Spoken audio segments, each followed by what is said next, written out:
What's going on YouTube? Josh here checking in. One of the questions I get asked pretty frequently is how do you balance being a medical student and also training and competing?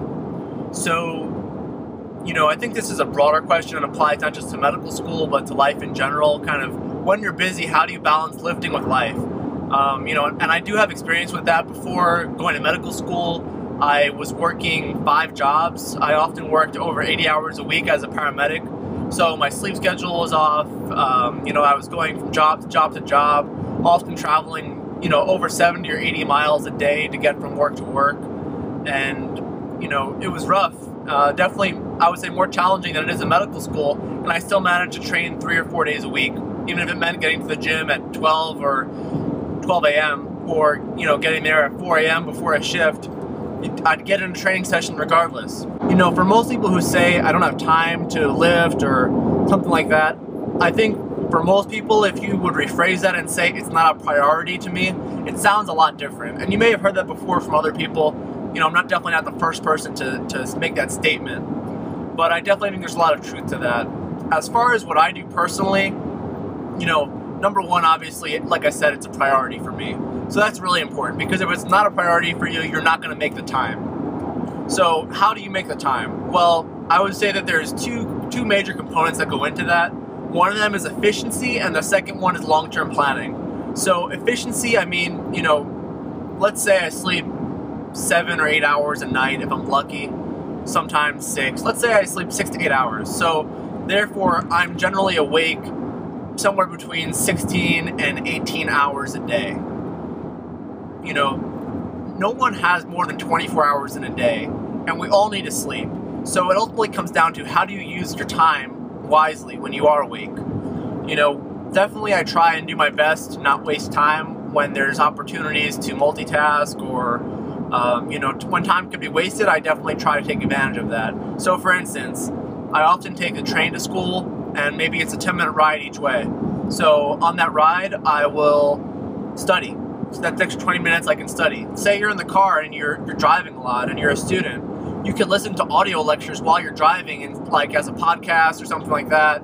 And then you can kind of study in the car instead of having to just listen to music or waste your time on your commute. So that's one thing. When I'm cooking or when I'm eating food, I'll often try and study simultaneously, either watch videos or study from a book, something like that. So that's definitely one thing. Another one is, as a student, this one goes really far, and that is kind of not really worrying about getting 100, because honestly it's overrated. And when it comes to studying and often just work in general, there's big time diminishing marginal returns to your work, whether it be studying or whether it be working as a job. And that basically means that for every additional hour that you put in, you get less out of it.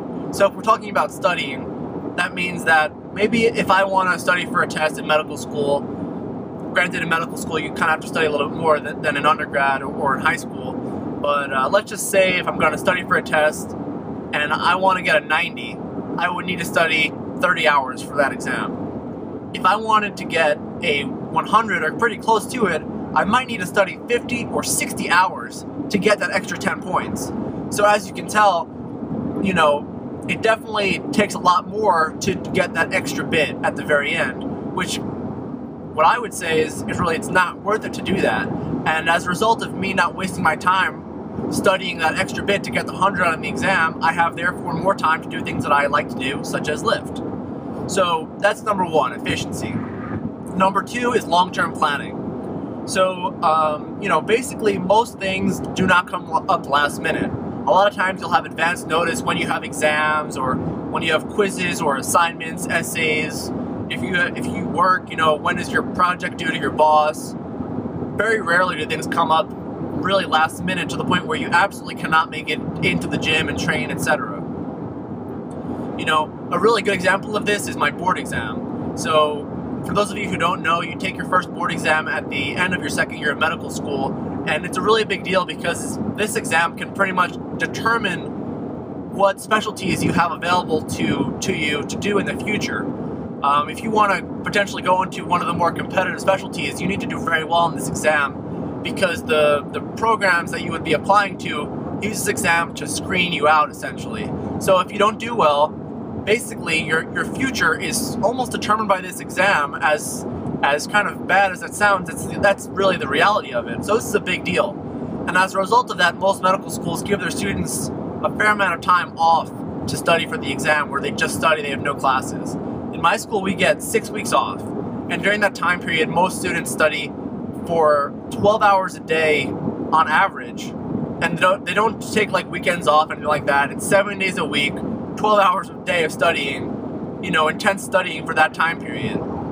Now, I personally knew that I was going to continue training as I was before, and I was going to do a powerlifting meet.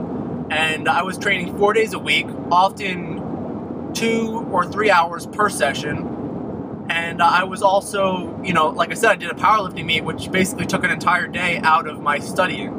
So let's just say I'm studying, on average, 12 hours less per week, because that's how much I'm training. That's not even including the time that I spend commuting back and forth. But let's just say that's including the time. I basically have one less day almost of studying than all of my peers.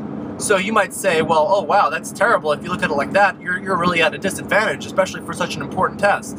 Well, not really, because I knew that this was going to be a priority for me, and I knew that I was going to do this in advance. So all that I did is I just made it a priority to start studying earlier.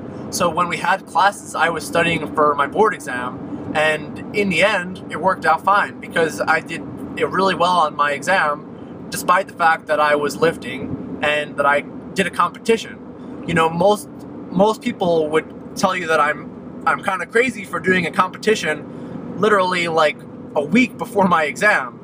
But that's just something that I wanted to do, and I made the time for it, and I planned ahead. So those are basically the two main tips, really. Do your best to be efficient with the time that you're awake, and plan ahead. So I hope you guys liked this video. If you did, be sure to give it a like, and if you're not a subscriber already, hit that subscribe button. I'll catch you guys in the next video.